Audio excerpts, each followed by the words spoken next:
Le langage des ordinateurs ne comprend que deux symboles, le 0 et le 1. C'est ce qu'on appelle le langage binaire. Et les ordinateurs représentent tout avec le langage binaire. Les nombres, les textes, les images, les vidéos, la musique, tout est représenté avec des 0 et des 1.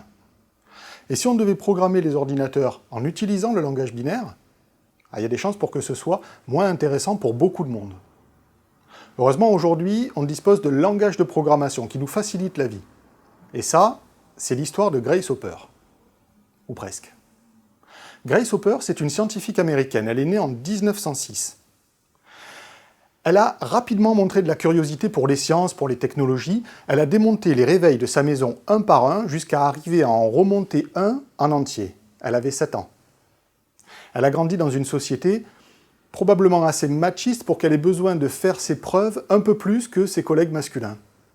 Pour intégrer l'université de Yale en tant qu'étudiante, puis pour devenir lieutenant de la marine américaine et même contre-amiral. S'il vous plaît. Elle a rejoint le groupe assez réduit de quelques personnes qui travaillent sur cette machine, le Mark I. C'est un des premiers calculateurs géants de la marine américaine.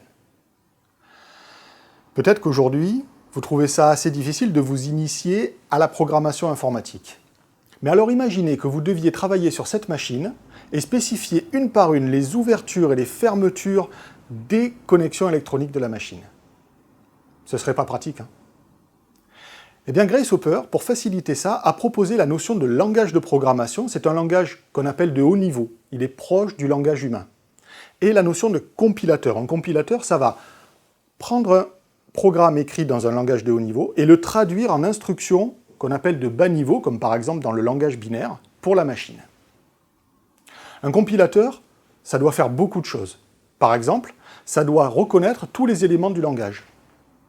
Ici, imaginons que je veux imprimer le résultat de l'opération 12 x 7. Le compilateur va d'abord reconnaître le mot « imprimer » comme étant une instruction du langage.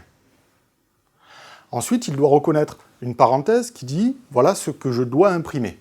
Puis, il va reconnaître le nombre 12, l'opérateur de multiplication, le nombre 7, donc je dois multiplier 12 et 7, et puis la parenthèse qui ferme, qui dit, voilà, ça, c'est ce que je dois imprimer maintenant, le résultat de cette opération.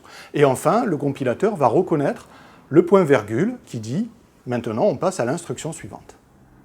En proposant les langages de programmation et les compilateurs, Grace Hopper nous a vraiment facilité la vie, parce qu'aujourd'hui, il est beaucoup plus facile d'utiliser un tel langage que de spécifier une par une les ouvertures et les fermetures des circuits électroniques.